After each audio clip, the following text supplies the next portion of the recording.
The crimson sun of Veltar hung low in the purple sky, casting long shadows across the ancient sacrificial grounds. Stone pillars, worn smooth by countless centuries and stained with the evidence of ritual bloodshed, rose from the cracked earth like the ribs of some massive, long-dead beast. At the center of this grim circle stood the Pillar of Final Judgment, its surface carved with symbols that seemed to writhe and shift in the dying light. Chained to this monument of death was Zarth of the House of Silent Waters, her blue-scaled arms stretched wide, her delicate fins trembling not with fear, but with rage. The metal bonds that held her were crafted from blessed iron, each link inscribed with prayers to the eternal hunger, the god that demanded her life. Her people, the Silthara, had perfected the art of sacrifice over millennia, and Zarth was to be their latest offering to maintain the cosmic balance that kept their world turning. But cosmic balance, she had learned, was just another word for convenient oppression. The crowd that gathered in the amphitheater surrounding the pillars numbered in the thousands. Silthara from every corner of their world ocean had come to witness this rare event, the sacrifice of one from a noble house. Usually, the eternal hunger was satisfied with criminals and outcasts, but Zarth's crime was far more severe. She had dared to question why their young were taken. She had demanded to know why their brightest minds were fed to an invisible god, while their civilization stagnated in willing ignorance. High Priest Morgeth stepped forward, his ceremonial robes flowing around his massive frame like liquid shadow. The ancient Silthara's scales had long since turned the deep black of extreme age, and his eyes held the cold certainty of one who had never doubted the righteousness of his actions. In his forearms, he carried the instruments of hunger, a curved blade that seemed to drink light, a chalice carved from meteoric stone, and the sacred text whose pages were made from the preserved skin of willing martyrs. Citizens of Veltar, Morgeth's voice boomed across the amphitheater, amplified by crystals embedded in the stone. We gather today to witness justice served and balance restored. This female, Zarth, has committed the gravest of sins. She has questioned the wisdom of the eternal hunger. She has spoken heresy, claiming our young should not serve their cosmic purpose. She has planted seeds of doubt in hearts that should know only acceptance. The crowd's response was a low, rhythmic chanting in the old tongue, words that have been spoken at thousands of such ceremonies. But Zarth noticed something that filled her with bitter satisfaction. Many voices were notably absent from the chorus. The younger Silthara, particularly those from the coastal settlements where new ideas sometimes washed ashore with the tide, remained silent. Her words had found fertile ground, even if she would not live to see what grew from them. "Tell me, High Priest," Zarth called out, her voice carrying clearly across the stone arena despite the chains that restricted her movement. "How many of our greatest minds have you fed to your hungry god? How many innovations died with them? How many cures for our diseases, solutions to our problems, advances in our understanding? How much have you sacrificed to maintain your power?" Morgeth's expression didn't change, but Zarth caught the slight flicker of uncertainty in his ancient eyes.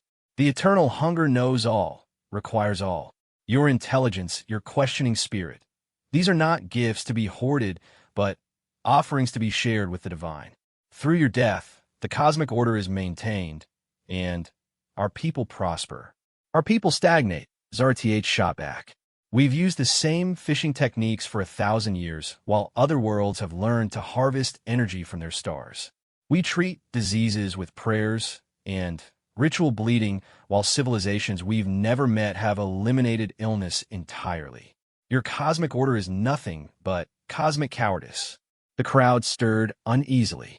Some called for her immediate execution, but others, too many others, remained thoughtfully silent. This was what Morgeth feared most. Not her death, but her words living on after her chains were empty. "Enough," the high priest declared. "The sun dies, and with it, the heretic. Let the eternal hunger feast, and let the cosmic order be restored." He raised the curved blade, its edge seeming to cut through reality itself, and began the final prayer. The words were ancient, predating written history, passed down through generations of priests who had never questioned their meaning or purpose.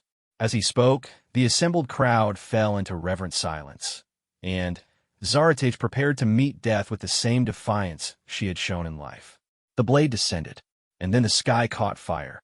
It began as a distant point of light, no different from the stars that were beginning to appear in the darkening heavens. But this light grew brighter, larger, moving with purpose across the purple void. Within moments, what had been a distant spark became a blazing streak of silver and white, trailing flame and thunder as it tore through Veltar's atmosphere. The crowd gasped and pointed as the object, clearly artificial, clearly controlled, slowed its descent and revealed its true nature. It was a vessel, unlike anything in Silthara history. Whether ships were grown from coral and shaped by biological processes, this craft was built from metal and ceramic, its angles sharp and purposeful. Strange symbols covered its hull, and from its belly came a blue-white light that seemed almost alive. The vessel settled onto the sacrificial grounds with a grace that belied its size, its landing creating small whirlwinds that scattered the ceremonial sand and sent the closer observers stumbling backward. For long moments, nothing moved except the dying light reflecting off the craft's polished surface. Then, with a hiss of escaping atmosphere, a portal opened in the vessel's side. What emerged was unlike any creature in Silthara experience.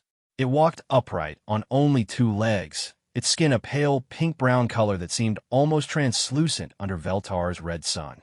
It had no scales, no fins, no obvious natural weapons, and its face was covered by a transparent barrier that suggested it could not even breathe their air. It should have looked weak, pathetic, easily destroyed. Instead, it looked absolutely terrifying. Perhaps it was the way it moved, not with the flowing grace of a Silthara, but with a predator's focused intensity. Perhaps it was the strange covering it wore, clearly artificial, but fitted to its form like a second skin. Or perhaps it was something in its eyes, visible even through the barrier it wore, a hardness that spoke of battles fought and won, of challenges met and overcome. The being stopped directly between the high priest and Zaratich, and when it spoke, its words came through a device attached to its chest, translated into perfect Siltharan. "I am Commander Sarah Chun of the human exploration vessel Defiance," the creature said, its voice carrying clearly across the now-silent amphitheater. "I don't know what's happening here, but I know what I'm seeing. Someone is about to kill someone else who's chained up and can't defend themselves. That's not happening. Not while I'm here." High Priest Morgeth found his voice first, though it trembled with outrage and confusion. "Alien creature, you dare interrupt a sacred ceremony? This female is a heretic condemned by divine law and cosmic justice. Her death maintains the balance that keeps our world in harmony. You have no understanding of our ways, no right to interfere." The human, Sarah Chun, turned to look at Zaratich for the first time, and their eyes met across the few meters that separated them. In that moment, Zaratich saw something she had never seen in a Silthara face: absolute, uncompromising determination. Not the cold certainty of the priests, but the burning resolve of someone who had chosen their path and would walk it regardless of the consequences. "What did she do?" Sarah asked, her gaze never leaving Zaratich's face.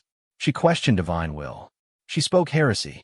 She undermined the cosmic order that has sustained our civilization for millennia. Sarah was quiet for several heartbeats. Then she turned back to face the high priest, and Zaratich saw her shoulders square, saw her stance shift into something that looked remarkably like a combat position. "So she asked questions," Sarah said. She thought for herself. She refused to accept that things had to be the way they've always been. The human's hand moved to something attached to her belt, a device that looked decidedly like a weapon. "On my world, we call that being human, and we don't kill people for it. Your world is not our world, alien. Your ways are not our ways. This does not concern you." "Funny thing about humans," Sarah replied, her voice growing colder. "We make everything our concern when we see injustice. It's one of our most annoying traits." She took a step closer to the high priest, and despite the size difference, Morgeth towered over the human by nearly a meter. He actually stepped back. "Here's what's going to happen. You're going to unlock those chains, and this woman is going to walk away.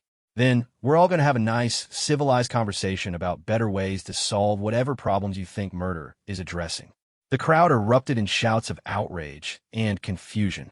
Some called for the alien's death, others for the completion of the ceremony. But many, too many, simply watched and waited to see what would happen when an unstoppable force met an immovable object. Morgeth raised his staff, its crystal head beginning to glow with eldritch energy. I am High Priest of the Eternal Hunger, Guardian of the Cosmic Balance, Keeper of truths older than your species. You will not stop what must be done. Sarah looked at the weapon pointed at her, then at the crowd, then at Zarth still chained to the pillar. When she spoke again, her voice was conversational, almost friendly.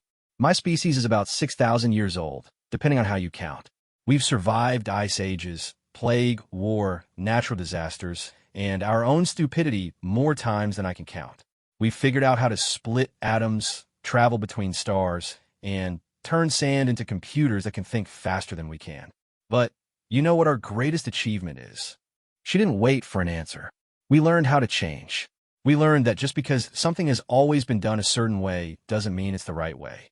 We learned that tradition without thought is just peer pressure from dead people. Sarah's weapon was now in her hand, though she held it loosely, pointed at the ground. And most importantly, we learned that when someone asks why, the answer, because that's how we've always done it, is never good enough. The High Priest's staff pulsed with building energy. You speak of change as though it is virtue. Change is chaos. Change is the enemy of order. The cosmic balance is bullshit, Sarah interrupted, and the profanity, even translated, hit the crowd like a physical blow. I've seen a dozen worlds where people told me about cosmic balance, divine will, the natural order of things. You know what they all had in common? Somebody was getting rich and powerful by making sure nobody asked questions about why things had to be the way they were. She raised her weapon, and Zarth saw it clearly for the first time. It was sleek, efficient, clearly designed for one purpose. But what struck her most was not its lethality. It was the fact that Sarah held it with the casual competence of someone who had used such tools before and would not hesitate to use them again. Last chance, Sarah said. Unlock the chains and we talk. Keep pointing that glowing stick at me, and we do this the hard way. Fair warning, my species got really, really good at the hard way. Morgeth's response was to unleash the full power of his staff. The bolt of energy that erupted from the crystal would have reduced most beings to ash and memory. It was pure force channeled through centuries of refined technique, the culmination of 1,000 years of priestly training and divine favor. Sarah dodged it, not through any superhuman speed or alien technology, but through simple, practical movement. She had been watching the High Priest's stance, his breathing, the way he held his weapon, and she had known the attack was coming before he made it. As the energy blast scorched the ground where she had been standing, she was already moving, closing the distance between them with fluid efficiency. The fight, such as it was, lasted perhaps 10 seconds. Morgeth was larger, stronger, and armed with a weapon that could channel the divine power of his god. Sarah was smaller, faster, and armed with nothing but a projectile weapon and several thousand years of human experience in the art of violence. She won.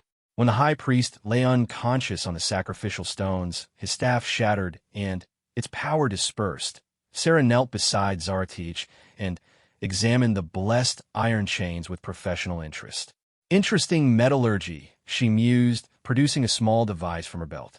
Definitely some kind of ritual significance built into the molecular structure. But metal is metal, and metal can be cut. The tool in her hand emitted a thin beam of coherent light, and the ancient chains parted like water. Zarth felt the blessed iron fall away from her wrists and ankles, taking with it not just physical restraint, but something deeper, the weight of inevitability, the crushing certainty that her fate was sealed. She was free. Sarah offered her a hand up, and Zarth took it, marveling at the warmth of mammalian flesh and the strength in those small, soft fingers. When she stood, she was nearly as tall as the human, and she found herself looking into eyes that held depth she had never imagined. "Thank you," she said, the words feeling inadequate. "I don't know why you helped me, but because it was the right thing to do," Sarah replied simply. Because nobody should die for asking questions. Because change is good, tradition is often stupid, and somebody needs to tell the people in charge when they're being assholes. Around them, the crowd stirred uncertainly. The cosmic order had been disrupted, the divine ceremony interrupted, their highest religious authority defeated by an alien who shouldn't even exist. Some called for violence, for the restoration of proper order. But many more simply watched and waited, wondering what would happen next. Zaratich looked at the human who had freed her, at the vessel that had brought salvation from the stars, at the crowd of her people who had come to watch her die, and instead witnessed the impossible. "What happens now?" she asked. Sarah smiled, and there was something in that expression that made Zaratich think of storms breaking over calm seas, of new currents that would carry them all to unexplored waters. "Now," Sarah said, "now we change everything." The great temple of Eltar had stood unchanged for 3,000 years, its coral spires reaching toward the crimson sky like grasping fingers. Within its sacred halls, the Council of Eternal Wisdom gathered in emergency session, their ancient forms hunched over the circular table that had been grown from a single massive pearl. The air thrummed with tension and barely contained fury as High Counselor Kelmora called the session to order with a strike of her ceremonial staff against the resonant shell at the chamber center. "The heretic lives," she began without preamble, her voice carrying the weight of centuries. "The cosmic order has been violated. An alien creature has interfered in sacred law and escaped unpunished. The eternal hunger grows restless, and the balance trembles on the edge of collapse." Around the table, the other 11 members of the council shifted uneasily. These are the most powerful Silthara on Veltar, spiritual and temporal leaders whose word was absolute law. They had guided their people through plagues, natural disasters, and the occasional uprising with unwavering certainty. But none of them had ever faced anything like this. "What do we know of this human?" asked Counselor Veshtai, his scarred features bearing witness to his military background. "Where did it come from? How did it know to interfere at precisely the moment of sacrifice?" "Our astronomers have been tracking artificial objects in space for the past lunar cycle," replied Counselor Nimula, the eldest among them. "They assumed them to be debris or failed satellite launches. It appears we were wrong. This species has mastered void travel." "That is impossible," Kelmora declared flatly. "We have monitored our system for millennia. No intelligent life exists beyond Veltar. The eternal hunger would not permit it." And yet Veshtai growled. "One of them walked on a sacred ground, defeated High Priest Morgeth, and freed a condemned heretic. Either our God has abandoned us, or our understanding is fatally flawed." The silence that followed was deafening. For beings who had never questioned their cosmic significance, the possibility that they were not alone, that they were not special, was almost incomprehensible. Meanwhile, several kilometers away in the coastal settlement of Shallow Waters, Zaratich sat in the main cabin of the human vessel called Defiance, struggling to comprehend revelations that dwarfed even her most radical heresies. Through the ship's transparent viewing ports, she could see stars, but not as she had ever seen them before. Sarah Chun had activated something called a stellar cartographic display, and suddenly, the night sky was filled with labels, trajectory lines, and distance measurements.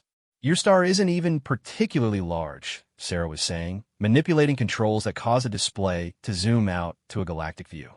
"About average for a G-type main sequence star. The galaxy contains somewhere around 400 billion stars, maybe 10% of which have planets that could support life, as we understand it." Zaratich stared at the display with a mixture of wonder and vertigo. The sheer scale of it was overwhelming. 400 billion, she repeated slowly. "And you visited many of these worlds?" "Hundreds," Sarah confirmed. "My species has been exploring space for about a century now. We've made contact with 63 different intelligent species, established trade and diplomatic relations with most of them, and learned something valuable from each encounter." She paused, studying Zaratich's expression carefully. "I'm guessing your people thought you were alone in the universe?" "Not alone," Zaratich replied carefully. "The teachings speak of the eternal hunger, which encompasses all existence. We believed we were its chosen people, selected to maintain cosmic balance through ritual and sacrifice. The idea that there might be other chosen people, other worlds, other gods. She trailed off, overwhelmed by the implications. Sarah leaned forward in her chair, her expression gentle but serious. Zaratich, I need to tell you something that might be difficult to hear. In all our travels, among all the species we've encountered, we've never found any evidence of gods, chosen peoples, or cosmic balance that requires blood sacrifice. What we have found over and over again is the same pattern. Ruling classes using religion and tradition to maintain power and control over everyone else. But the rituals work, Zaratich protested weakly. The crops grow, the tides turn, the seasons change as they should. When the sacrifices are made, prosperity follows. When they're delayed or inadequate, disaster strikes. Show me, Sarah said simply. For the next several hours, Zaratich did exactly that. She accessed the historical records that her position as a noble had given her clearance to review, translating the ancient texts and scrolls that documented 3 millennia of Siltharos civilization. Sarah listened intently, occasionally asking questions or requesting clarification, while her ship's computer systems recorded and analyzed everything. The pattern that emerged was disturbing in its clarity. Sacrifices were always increased during times of social unrest.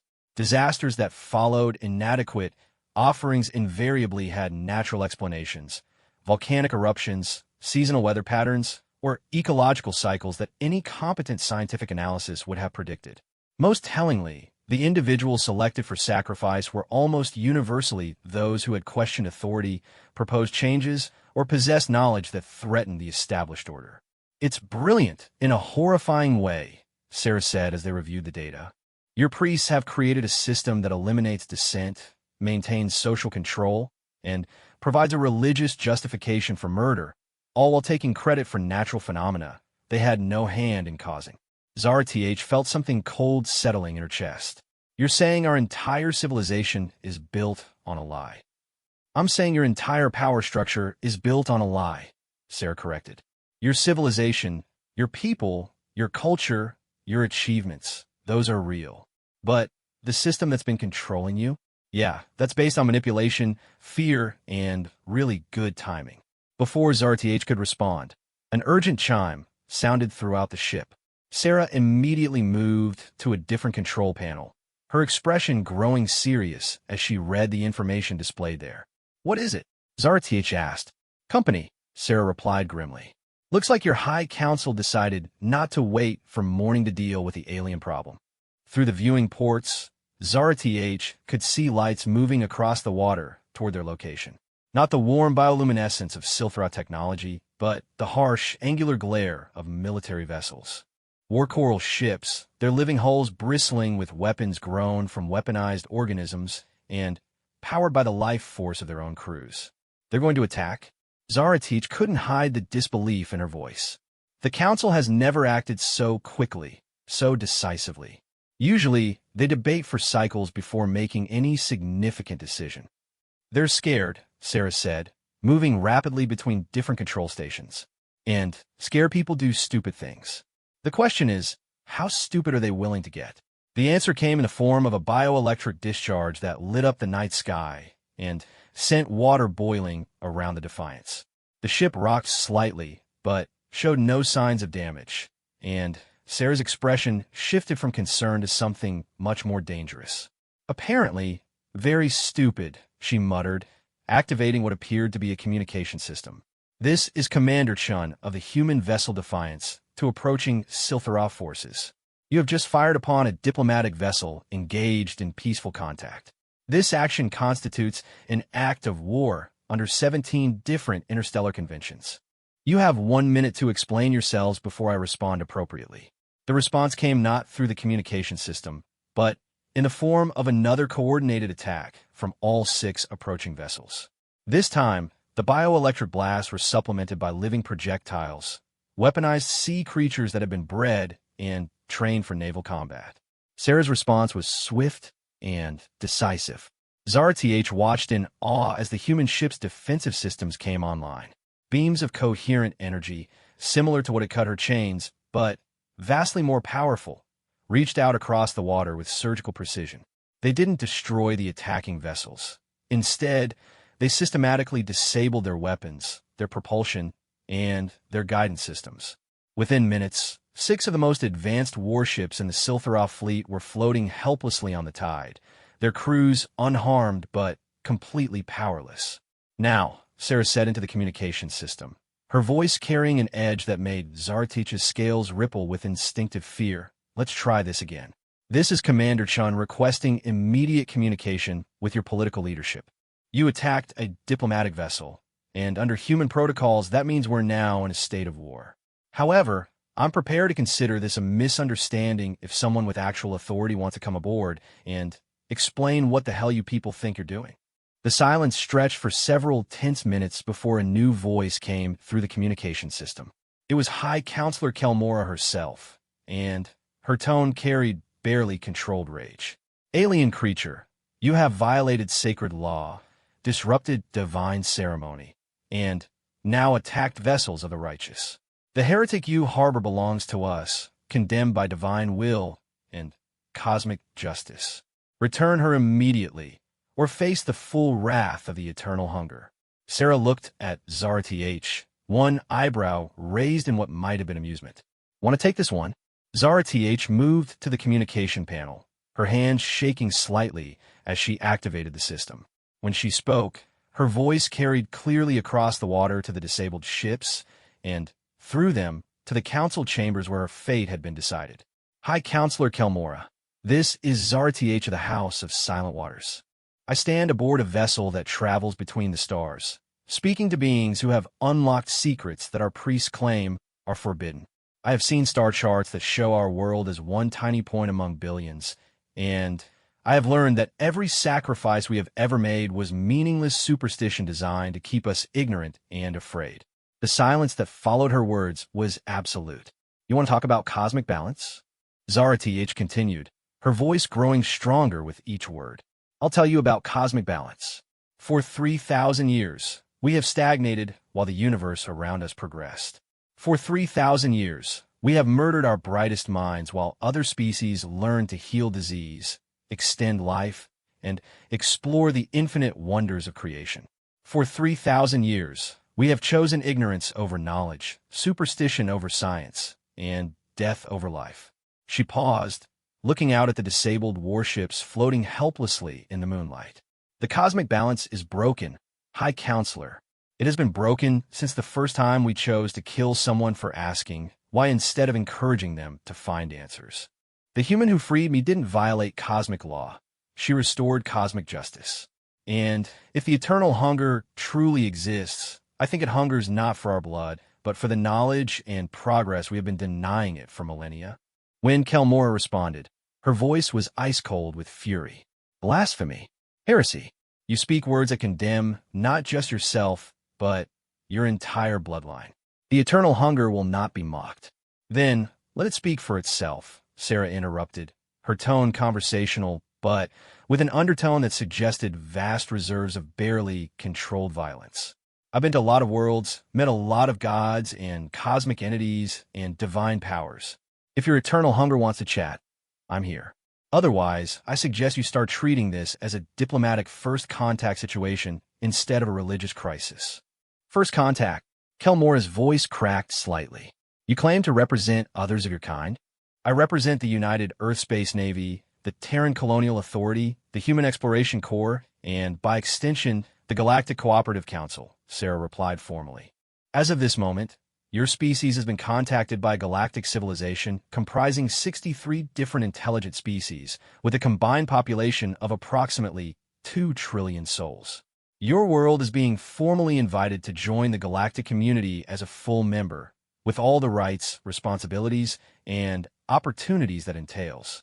The silence stretched so long that Zarth began to wonder if the communication system had failed. 2 trillion, Kelmora finally whispered. "Give or take a few billion," Sarah confirmed cheerfully. "Population counts are always estimates when you're dealing with numbers that large. The important thing is that you're not alone, never were alone, and never had to be alone. The only thing standing between your people and the broader galaxy has been your own fear of change." And what the High Counselor asked slowly, Do you expect in return for this invitation? Same thing we expect from every species we contact, Sarah replied. Basic respect for sentient life, willingness to engage in peaceful trade and cultural exchange, and a commitment to resolving disputes through diplomacy rather than violence. Oh, and you'll need to stop murdering people for asking questions. That's kind of a non-negotiable requirement for galactic membership. Another long silence. The Council must deliberate, Kelmora said finally. Such matters cannot be decided hastily. Take your time, Sarah agreed. But understand that as of right now, Zara-TH is under the protection of the Galactic Cooperative Council. Any attempt to harm her will be considered an act of war against every member species. And, Counselor, I really recommend you choose diplomacy over violence. Humans are good at violence, but we're much better at making friends. As the communication ended and the disabled ships began limping back toward shore, Zara-TH found herself staring out at the star-filled sky with completely new eyes. Somewhere among those points of light were worlds beyond imagining, civilizations that had conquered death and disease, beings who had unlocked the fundamental secrets of the universe. And now, for the first time in her life, those wonders were within reach. What happens next? She asked Sarah, echoing her question from the sacrificial grounds. Next, Sarah replied, settling back in her command chair with a satisfied smile. We wait to see whether your people are smart enough to accept the best offer they're ever going to get. And while we wait, I'm going to show you what happens when a species decides that learning is more important than tradition. She activated the stellar display again, but this time, instead of showing empty space, it filled with the lights of inhabited worlds, the paths of trading vessels, the networks of communication, and cooperation that bound the galaxy together in an endless web of possibility. For the first time since childhood, Zara-TH felt hope. 3 days after the failed attack on a human vessel, the great city of Deep Current was in chaos. What had begun as whispered rumors in the coastal settlements had spread like wildfire through every level of Silthara society. The impossible had happened. Aliens existed. Their technology made the most advanced Silthara innovations look primitive, and worst of all, they had offered to share their knowledge freely. In the crowded marketplace of the lower depths, where the common folk gathered to trade kelp and argue politics, heated debates raged between traditionalists and what were being called star seekers. Young Silthara clustered around public communication terminals, trying to catch glimpses of the transmitted images that the human ship had begun broadcasting. Pictures of other worlds, other species, technologies that seemed to border on magic. It's all lies, insisted Mergon the Kelp Weaver, his ancient voice carrying the authority of 8 decades.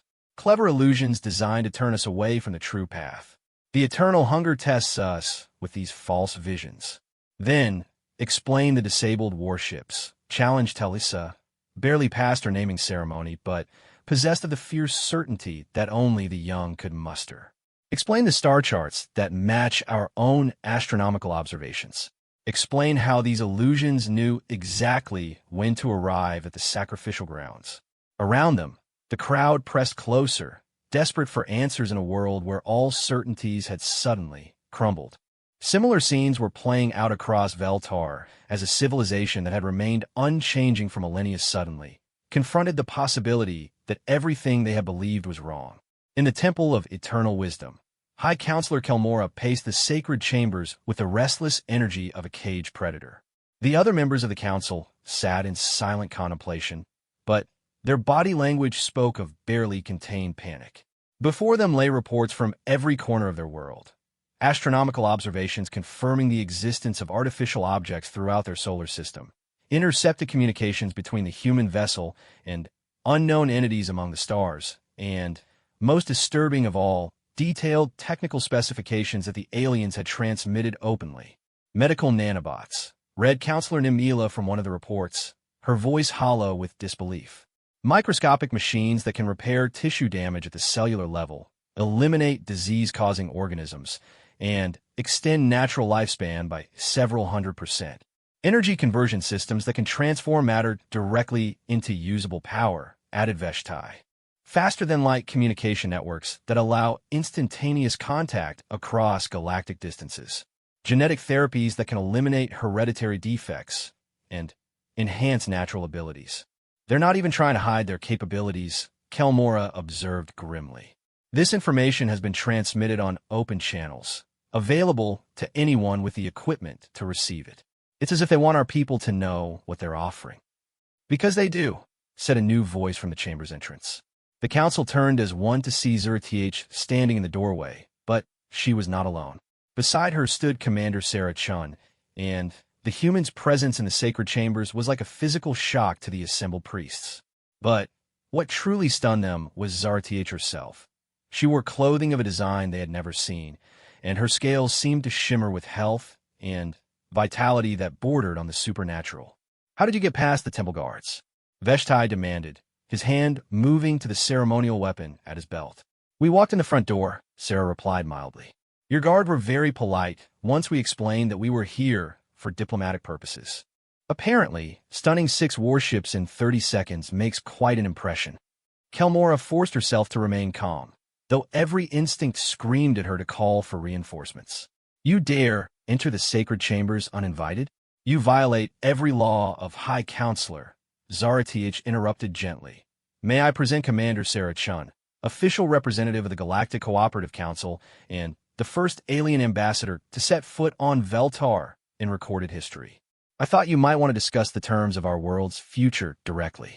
The silence that followed was broken only by the distant sound of water flowing through the temple's living architecture. Finally, Nimila spoke, her ancient voice barely above a whisper. "You look different, child." "Changed." Zerth smiled, and there was something luminous about the expression. 3 days ago, I was dying of bone scale disease, the same hereditary condition that killed my mother and grandmother. The human medical systems diagnosed and cured it in less than an hour. My natural lifespan has been extended from perhaps 50 years to approximately 400. My immune system has been enhanced to resist virtually all known diseases, and my cognitive processing has been improved by roughly 30%. She paused, letting the implications sink in. This is what they call basic preventative medicine. Every citizen of every member world receives these treatments as a matter of course. Children are born healthy and stay healthy.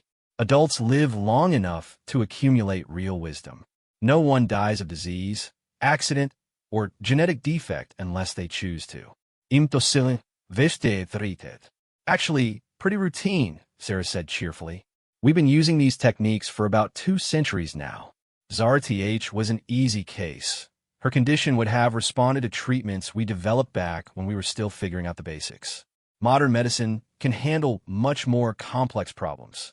Kelmora felt the foundations of her world shifting beneath her feet. Everything the Council had taught, every truth they had preserved, every sacrifice they had sanctified, all of it was suddenly meaningless in the face of technologies that made gods of mortals. "What do you want?" she asked finally. "Nothing," Sarah replied, and the simple honesty in her voice was perhaps the most terrifying thing of all. "We don't want your resources, your territory, or your submission. We're not here to conquer, convert, or control. We're here because that's what humans do. When we encounter people who are suffering unnecessarily, we try to help. There must be a price," Nimila insisted. "No one gives such gifts freely." "The only price is change," Zerth said softly. "The willingness to admit that our old ways were wrong, that our traditions were chains instead of treasures, that our gods were shadows cast by our own ignorance." She looked directly at Kelmora. "The willingness to choose knowledge over superstition, progress over stagnation, life over death." Sarah activated a small device from her belt, and suddenly, the chamber was filled with holographic displays showing scenes from dozens of different worlds. Cities that stretched from horizon to horizon, populated by beings of shapes and colors beyond imagination. Vast ships that moved between the stars like schools of luminous fish. Gardens where 1,000 different species of plants created symphonies of color and scent. "This is what the galaxy looks like," Sarah said as the images slowly rotated around them. 2 trillion souls, 63 species, tens of thousands of worlds, all connected by trade, diplomacy, and shared knowledge. Art forms that require multiple species to create and appreciate. Scientific collaborations that solve problems none of us could have tackled alone. cultural exchanges that have enriched everyone involved. The displays shifted, showing technical diagrams and star charts. We've mapped 90% of the galaxy. We've unlocked the fundamental forces that govern reality. We've learned to create matter from energy, to fold space for instantaneous travel, to communicate across dimensions that exist parallel to our own. And every discovery, every advancement, every breakthrough is shared freely among all member worlds. Why? Kelmora asked, and there was genuine anguish in her voice. Why share such power? Why not use it to dominate, to rule, to reshape the galaxy in your image? Sarah's expression grew serious, and, for a moment, the cheerful diplomat was replaced by something harder and more complex. Because we tried that once about 3,000 years ago. We called it the Terran Empire, and it was everything you might expect: brutal, efficient, and ultimately self-destructive. We conquered 37 worlds, enslaved dozens of species, and turned the galaxy into our personal playground. The holographic displays now showed scenes of devastation. Burned cities, poisoned worlds, the aftermath of wars fought with weapons that could crack planets. It took us 400 years to realize that conquest is ultimately empty. That ruling through fear creates only hatred. That forcing others to serve your vision means you never get to see what they might have created if they had been free. So we changed, Zarth added, her voice carrying new depths of understanding. Humanity chose cooperation over domination, growth over control. They discovered that helping others achieve their potential was infinitely more rewarding than crushing them beneath your heel. The decision wasn't easy, Sarah continued. We had to give up the certainty of absolute power in exchange for the uncertainty of shared responsibility. We had to admit that our way wasn't the only way, that other species might have better solutions to problems we hadn't even recognized. We had to learn humility. But the rewards, her voice grew warm again. The rewards were beyond anything we had imagined. When you free a species to pursue its own greatness, you don't lose potential, you multiply it. The crystalline hegemony taught us mathematics we never could have discovered. The gas giant collective showed us new forms of art that exist in 4 dimensions. The machine intelligences of the Outer Rim helped us understand consciousness itself. She gestured to the displays around them. Every member species has contributed something unique and valuable. Every world we've helped has made the galaxy a richer, more wondrous place. And now we're offering the same choice to you. Counselor Veshtai leaned forward, his military mind already grappling with the strategic implications. And if we refuse? If we choose to maintain our traditions, our independence? Then you maintain them, Sarah replied simply. We'll establish a monitoring station at the edge of your system to ensure no one bothers you without permission. You'll be left completely alone to pursue whatever path you choose. The only difference is that the option to join us will remain open when and if you decide you want it. You would truly respect such a decision? Kelmora asked, suspicion clear in her voice. We would, because we have to, Sarah said. Forced cooperation isn't cooperation at all. It's just another form of conquest. If the Silthara choose isolation, that's your right as a sovereign species. If you choose to join the galactic community, that's also your right. But whatever you choose has to be your choice, made freely and with full knowledge of the consequences. Zarth stepped forward, addressing the council directly.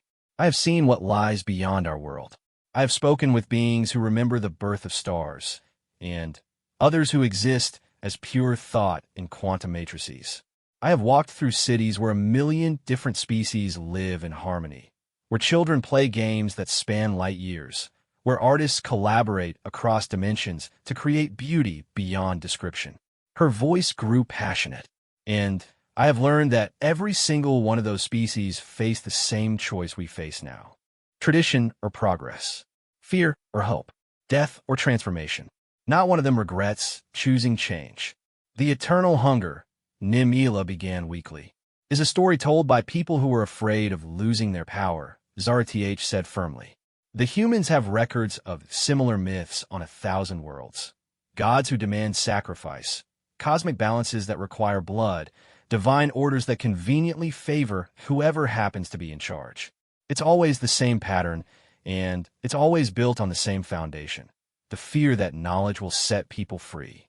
She moved to stand before the High Counselor, her enhanced vitality making her seem to glow with inner light.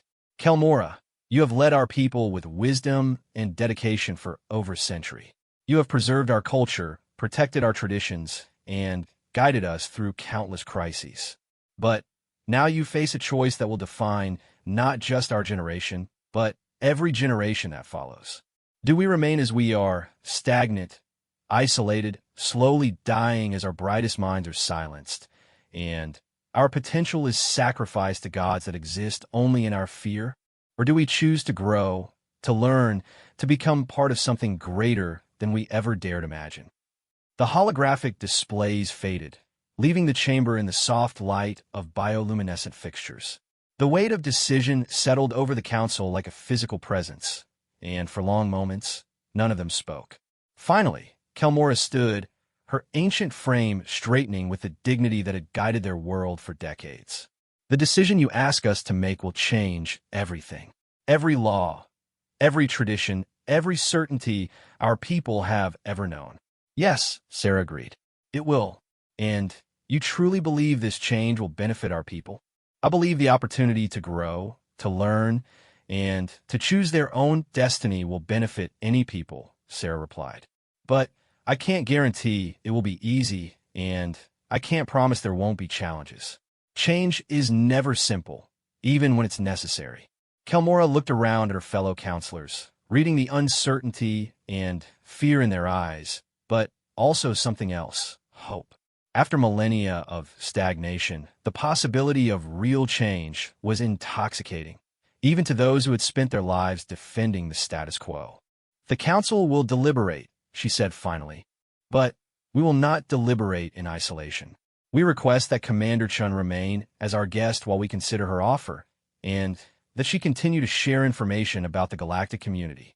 If we are to make an informed decision, we must understand exactly what we are choosing between. Sarah smiled. I'd be honored to stay. And I think you'll find that the more you learn about the galaxy, the more interesting it becomes. As the formal session ended and the council members began to disperse, Zara Th caught Kelmora's arm gently. High Counselor, may I ask you something? Of course, child. When you look at the stars now, what do you see? Kelmora was quiet for a long moment, her gaze turning toward the chamber's crystal windows and the night sky beyond. When she spoke, her voice was soft with wonder. For the first time in my life, she admitted, I see possibilities. 6 months had passed since the night that changed everything, and the world of Veltar was transforming in ways that no one could have predicted. In the great harbor of Deep Current, construction had begun on humanity's first permanent embassy to the Silthara, a graceful structure that blended human engineering with Silthara bioarchitecture, its living coral walls housing advanced communication arrays and quantum processors. But the real changes were happening in the hearts and minds of the people. Zara Th stood on the observation deck of the newly completed Research Institute, watching through reinforced transparasteel as young Silthara worked alongside human scientists in the laboratories below. The sight still filled her with wonder. Her people, freed from the constraints of tradition, were proving to be remarkably gifted researchers. Their natural affinity for biological systems had led to breakthroughs in biotechnology that impressed even the veteran galactic scientists. The protein synthesis arrays are running at 97% efficiency, reported Dr. Keelvin, the former temple priest who had shocked everyone by requesting assignment to the xenobiology department.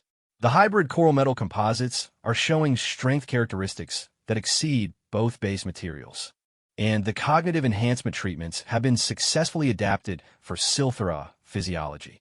Sarah Chun looked up from the data tablet she was reviewing, a smile of genuine pleasure on her face. Outstanding work, Doctor. How are the volunteer subjects responding to the enhancements? Better than we dared hope, Keelvin replied, his excitement evident despite his attempts to maintain scientific objectivity. Memory retention has improved by an average of 60%. Problem-solving capabilities have increased by roughly 40%. And, most remarkably, creativity indices have nearly doubled across all test groups. Zara Th felt a familiar surge of amazement. In just 6 months, her people had accomplished more genuine scientific progress than in the previous 6 centuries. The cognitive enhancement treatments that the humans had shared so freely were unlocking potential that had been dormant for generations. Any complications? Sarah asked, though her tone suggested she already knew the answer. None whatsoever, Keelven confirmed.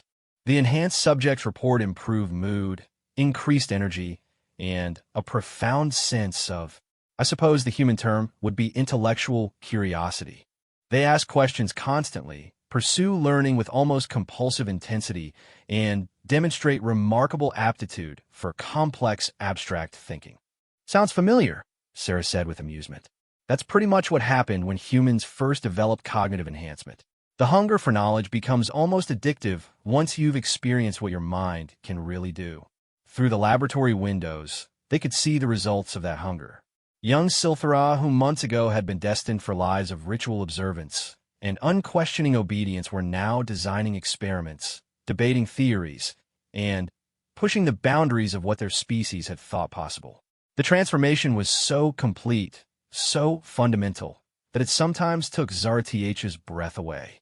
There's something else, Keelven added, his tone becoming more serious. The enhanced subjects have been having dreams.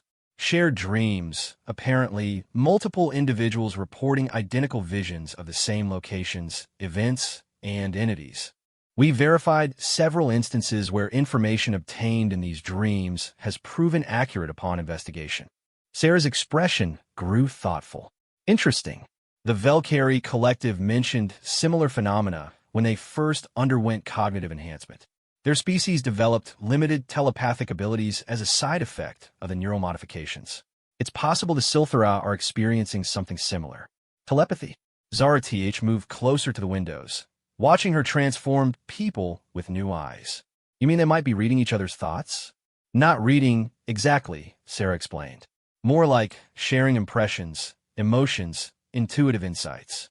The Velkari describe it as a kind of expanded empathy that allows them to understand each other on a deeper level. It actually makes their society more harmonious, not less. Below them, the laboratory team was preparing for the day's most ambitious experiment. Working in partnership with human engineers, they had designed a new type of living computer, a hybrid system that combined Silthara biocultivation techniques with human quantum processing technology. If successful, it would represent the first truly collaborative technology developed by both species. Initiating bio-quantum interface, announced one of the human technicians. The response was immediate and spectacular.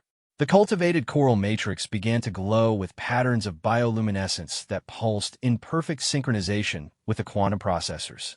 Data streams appeared on dozens of monitors as the hybrid system came online, processing information at speeds that neither technology could have achieved alone.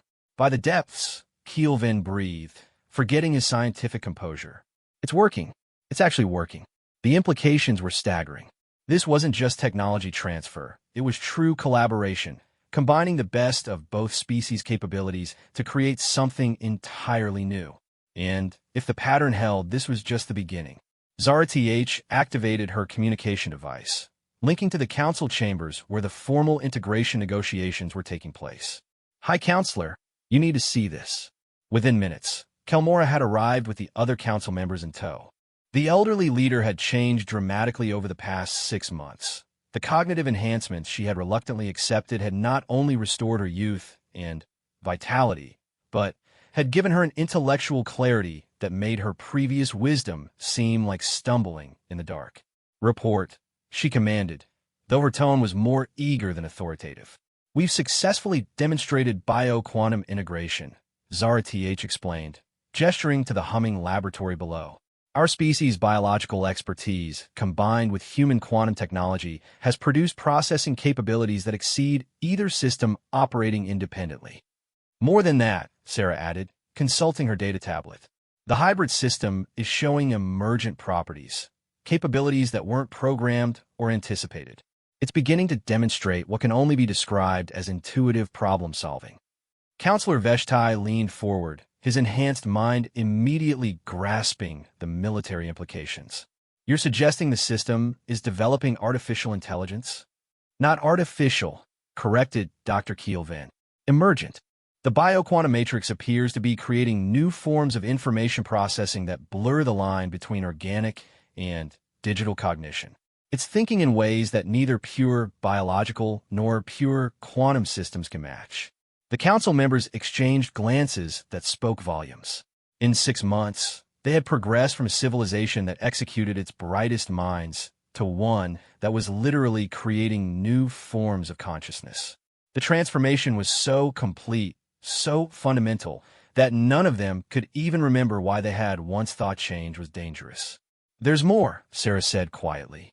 "The Galactic Cooperative Council has been monitoring your progress, and they've made a formal decision about your membership status." The chamber fell silent. Ambassador Tkari of the Crystalline Hegemony, current rotating president of the Cooperative Council, has requested permission to visit Veltar personally to extend an official invitation for full membership. Kelmora's enhanced mind processed the implications instantly. Full membership? Not provisional status or probationary admission. Full membership, Sarah confirmed. Your species' progress in just 6 months has impressed everyone. The bioquantum integration alone represents a significant advancement in galactic technology. The Council wants to ensure that the Silthara have full access to all cooperative resources and research programs. "When would this ambassador arrive?" asked Nimala, though her excitement was barely contained. "She's already here," Sarah said with a smile. "I thought you might want to meet her." The air in the chamber shimmered, and suddenly they were joined by a being unlike anything the Silthara had ever imagined. Ambassador Kari was roughly humanoid in shape, but composed entirely of what appeared to be living crystal. Her form caught and refracted light in patterns that created shifting rainbows across the chamber walls, and her voice, when she spoke, resonated like wind chimes in a gentle breeze. "Honored Council of the Silthara," she said, her translated words carrying harmonics that seemed to speak directly to the listeners' enhanced minds. "I bring greetings from the 63-member worlds of the Galactic Cooperative Council. Your transformation from a closed society to an active research partner has been remarkable to witness." Kelmora found her voice first, though she had to struggle to maintain diplomatic composure in the face of such alien magnificence. "Ambassador Kari, we are honored by your presence. Though I must admit, we are still learning to understand our place in the larger galaxy." "Understanding comes with time and experience," Kari replied, her crystalline features shifting in what might have been a smile. "What matters is your willingness to grow, to learn, and to contribute to the greater community. In just 6 months, your bioquantum research has solved 3 major technical problems that have puzzled our engineers for decades. Your species' unique perspectives are already enriching the galactic community." She gestured, and the air filled with holographic displays showing scenes from across the galaxy. Massive construction projects where dozens of species work together, research stations where beings of radically different physiologies collaborated on cosmic-scale experiments, and cultural exchanges where art forms spanning multiple dimensions created experiences of transcendent beauty. "This is what membership offers," Tari continued. "Not just access to our technology and knowledge, but the opportunity to contribute to something greater than any single world could achieve. Your bioquantum systems will help us unlock new frontiers in consciousness research. Your cultural perspectives will add new dimensions to our understanding of community and cooperation. Your very presence will make the galaxy a richer, more diverse place." Counselor Veshtai stepped forward, his military background making him focus on practical considerations. "What would membership require of us? What obligations would we assume?" "The same obligations that all member worlds accept," Kari replied. "Peaceful resolution of disputes, respect for the sovereignty of other species, and commitment to sharing knowledge and resources for the common good. Beyond that, each world contributes according to its abilities and receives according to its needs. No tribute? No, a military service? No submission to galactic authority." The questions came from Nim-Ela, her ancient mind still struggling to accept such generous terms. "The galaxy is vast enough for all of us to prosper," Tari said gently. "We have learned that cooperation produces far greater wealth than conquest, that diversity of thought creates better solutions than imposed conformity, and that free peoples achieve more than enslaved ones. The Galactic Cooperative Council exists to facilitate collaboration, not to rule. Zaratich moved to stand beside the council members, her enhanced vitality making her seem to glow with inner fire. Ambassador, I have a question that may seem impertinent, but I must ask it.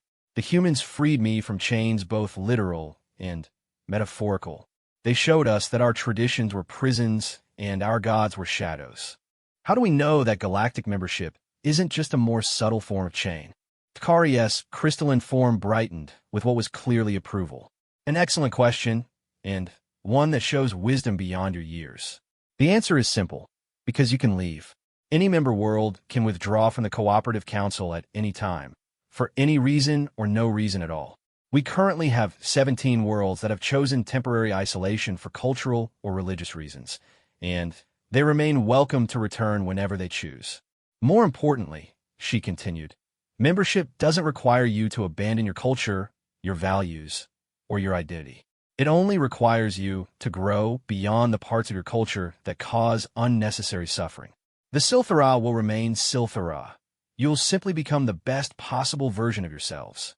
The chamber fell silent as the council members contemplated this final revelation.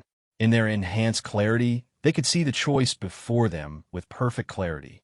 They could cling to the safety of their old ways, maintaining their isolation and their traditions at the cost of growth and possibility. Or they could embrace the uncertainty of change and join a galactic community that offered wonders beyond imagination. But really, it wasn't a choice at all. They had already chosen, the moment they decided to listen instead of striking, to learn instead of fearing, to grow instead of stagnating. High Counselor Kelmorath stepped forward and, with the dignity that had guided their world through its greatest transformation, spoke the words that would echo through galactic history. Ambassador Tkari, on behalf of the Silthara people and, by the unanimous consent of our council, I accept full membership in the Galactic Cooperative Council. We pledge our knowledge, our resources, and our commitment to the cause of peaceful cooperation among all sentient beings. The crystalline ambassador's form blazed with joy as she replied, "Welcome to the galaxy, friends. Welcome to the future." Outside the chamber windows, the stars seemed to shine a little brighter, as if the universe itself was celebrating the birth of a new member of the galactic community. And in the research laboratories below, Silthara and human scientists work side by side, their collaboration already beginning to unlock mysteries that neither species could have solved alone. The transformation was complete. The chains were broken, and the future, vast and full of possibility, stretched out before them like an ocean of light. 5 years had passed since the Silthara joined the galactic community, and Veltar had become something that no one could have imagined during the dark days of ritual sacrifice. The planet now served as one of the Cooperative Council's primary research hubs, its unique bioquantum technologies having revolutionized everything from interstellar communication to consciousness studies. Zaratich stood in the central command chamber of the Veltar Galactic Research Station, watching as data streams flowed across holographic displays that filled the vast space. The station itself was a marvel of collaborative engineering, a living structure that had been grown rather than built, its coral walls pulsing with bioluminescent patterns that reflected the ebb and flow of information across the galactic network. But today was special. Today marked the completion of the most ambitious project in galactic history. Final systems check complete, announced Dr. Kielvin from his position at the bioquantum interface. The former priest had become one of the galaxy's leading experts in consciousness research, his work bridging the gap between biological and artificial intelligence. All 64 member worlds are now connected to the unified knowledge network. Across the chamber, representatives from dozens of different species worked at control stations that have been specially designed to accommodate their unique physiologies. Crystalline beings interfaced directly with quantum systems. Gaseous entities manipulated energy fields through electromagnetic resonance, and mechanical intelligences processed data at speeds that would have been incomprehensible to purely biological minds. Sarah Chun, now bearing the rank of Admiral and serving as humanity's chief liaison to the Cooperative Council, moved between the stations with the easy confidence of someone who had spent years learning to work with alien technologies and perspectives. The past 5 years had changed her as much as they had changed the Silthara. Her understanding of the galaxy's true complexity and diversity had grown beyond anything she had imagined during that first desperate night on the sacrificial grounds. Network synchronization at 99.7%, she reported, consulting a data tablet that displayed information in 6 different symbolic systems simultaneously. We're seeing perfect coherence across all quantum communication channels. The consciousness resonance fields are stable, and the bioquantum processing arrays are operating within normal parameters. Ambassador Tkari, her crystalline form now familiar and beloved to the Silthara, stood at the center of the chamber, coordinating the final preparations with a grace that spoke of centuries of diplomatic experience. Around her, holographic displays showed the real-time status of every connected world, a living map of the galaxy's greatest minds working in perfect harmony. "This is remarkable," observed Dr. Inthara, the Silthara scientist who had taken over as director of xenobiology research. "We're seeing synchronization effects between organic and artificial intelligences that shouldn't be theoretically possible. The bioquantum matrices are somehow facilitating direct consciousness interface across species barriers." Zara-TH smiled, remembering her conversations with Sarah about the nature of consciousness and identity. The enhanced Silthara had developed their telepathic abilities far beyond what anyone had initially expected, and those abilities had proven to be the key to unlocking forms of communication that transcended the limitations of language and culture. "It's not just communication," she said, moving to stand beside the central display. "It's understanding, shared consciousness. When a network is fully active, we won't just be exchanging information. We'll be sharing perspectives, experiences, ways of thinking that no single species could have developed alone." The implications were staggering. The unified knowledge network wasn't just a communication system. It was potentially the first step toward a truly galactic consciousness, a collective intelligence that could tackle problems on a scale that individual worlds could never hope to address. "All stations report ready," announced the voice of the station's AI, a hybrid consciousness that combined human digital intelligence with Silthara bioquantum processing. "The Galactic Council has authorized activation of a unified knowledge network, initiating primary connection in 3, 2, 1. The change was immediate and profound. Every screen in the chamber blazed with light as data began flowing between the 64 connected worlds at unprecedented speeds. But more than that, the bioquantum arrays began resonating in harmony, creating fields of consciousness that allowed minds separated by thousands of light years to touch and merge in ways that had never been possible before. Zara-TH gasped as her enhanced consciousness suddenly expanded beyond the boundaries of her individual mind. For a moment, she was simultaneously herself and something vastly greater, a collective awareness that encompassed billions of minds, each contributing their unique perspectives to an ever-growing symphony of thought and understanding. Through the network, she experienced the universe through the sensory organs of a dozen different species. She felt the electromagnetic poetry of the gas giant collective, the crystalline mathematics of the hegemony worlds, the quantum harmonics of the machine intelligences.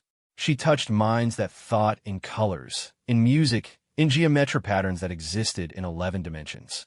And through it all, she sensed the presence of something else, a guiding intelligence that felt familiar yet transformed. It took her a moment to recognize it as Sarah's consciousness, somehow serving as a bridge between the different forms of awareness, helping to maintain coherence and prevent the network from fragmenting under the weight of its own complexity. "Status report," came Tkari's voice, though it seemed to echo through dimensions of thought as well as audible sound. "Network stable and expanding," reported Dr. Kielvan, his voice filled with wonder. "We're seeing consciousness resonance effects across all connected worlds. The collective processing capability it's difficult to quantify. Conservative estimates suggest we're operating at approximately 10,000 times the computational capacity of our most advanced individual systems. But more importantly," added Dr. Inthara, "we're seeing genuine emergent intelligence. The network isn't just processing information. It's developing new ways of thinking, new approaches to problem-solving that none of our species had considered before." Through the expanded consciousness of the network, Zara-TH could feel the truth of those words. Problems that had seemed intractable to individual worlds were being solved in moments as different forms of intelligence approached them from angles that no single perspective could have discovered. Scientific mysteries that had puzzled researchers for centuries were yielding to the combined insights of minds that thought in radically different ways. "We're receiving priority communications from the Outer Rim survey teams," announced Admiral Chun, her voice carrying a note of excitement. "They're reporting successful contact with 3 previously unknown intelligent species. All 3 have agreed to preliminary diplomatic discussions. And there's more," added Dr. Keelvin, consulting displays that showed information from across the galaxy. "The Andromeda Deep Space Array has detected artificial signals from beyond our galaxy. We may have just made contact with an entirely separate galactic civilization." The implications sent ripples of excitement through the network consciousness. The unified knowledge network, designed to connect the known galaxy, might become humanity's, and everyone else's, first step toward truly universal communication. But, perhaps most remarkably, the network was revealing that consciousness itself was far more flexible and adaptable than anyone had imagined. Species that had evolved under completely different conditions, with radically different biologies and ways of thinking, were finding common ground in the shared experience of awareness and curiosity. "Admiral Chun," came a voice from one of the communication stations, "we're receiving a formal request from the Andromedan signals. They're asking for a direct consciousness interface. They want to join the network." Sarah's expression grew thoughtful as she considered the implications. Opening the network to completely unknown intelligences from another galaxy was a step into the absolute unknown. But then again, that's what humans did best. Dr. Keelvin, what's your assessment of network stability if we expand beyond our galaxy? "The bioquantum matrices are showing remarkable adaptability," the Silthera scientist replied. "I believe the network can handle additional consciousness types, especially if we maintain the current bridging protocols." Zar-TH felt a familiar surge of pride and affection for her species' contribution to galactic civilization. The Silthera bioquantum technology had proven to be not just a tool for communication, but a foundation for the kind of consciousness sharing that was making the galaxy a genuinely unified community. "Kari, what's the Council's position on extragalactic contact?" Sarah asked. The crystalline ambassador's form brightened as she accessed the rapid decision-making capabilities that the network had made possible. When she spoke, her words carried the weight of collective wisdom from 64 worlds. "The Council is unanimous," she announced. "We extend an invitation to our Andromeda neighbors to join the unified knowledge network. Let this be the beginning of intergalactic cooperation." As the technicians began the complex process of extending the network beyond the galaxy's boundaries, Zar-TH found herself remembering the night when Sarah Chun had first walked into the sacrificial grounds. She had been chained to a pillar, waiting for death, certain that her questions and doubts would die with her. Now, those same questions had helped build a network that connected minds across the universe. The doubt that had condemned her to sacrifice had become the curiosity that drove galactic exploration. The heresy that had marked her for death had become the foundation for intergalactic diplomacy. "Admiral," she said softly, moving to stand beside Sarah as they watched the network expand toward Andromeda, "do you ever wonder what might have happened if you had arrived just a few minutes later that night?" Sarah was quiet for a moment, watching as new connections formed between minds separated by impossible #the hook in the vast expanse of the galaxy, where ancient civilizations bow to cruel gods and accept their brutal traditions as unchangeable law. There exists a truth that trembles through the cosmos. Some chains are meant to be broken, and some fates are meant to be defied. When the last of the condemned screams echo across the sacrificial grounds, when hope dies in the hearts of the innocent, when even the bravest souls accept their doom as inevitable, that's when humanity arrives. Not with grand fleets or devastating weapons, but with something far more dangerous, the absolute refusal to let injustice stand. This is the story of Zar-TH, a young alien woman whose only crime was refusing to surrender her dreams to a society that demanded her silence. Chained to ancient stone, waiting for death to claim her, as it had claimed countless others before. She never imagined that salvation would come in the form of a single human, a being whose species had just discovered faster than light travel, and was taking its first tentative steps into the greater galaxy. But humans, as the universe would soon learn, don't just step into new worlds. They change them forever. What happens when an unstoppable force of human determination meets the immovable object of galactic tradition? What occurs when someone who has never heard the word impossible encounters a civilization that has forgotten the meaning of hope? The answer will shake the foundations of empires, challenge the will of gods, and prove that sometimes the smallest act of defiance can ignite the greatest revolution the galaxy has ever seen.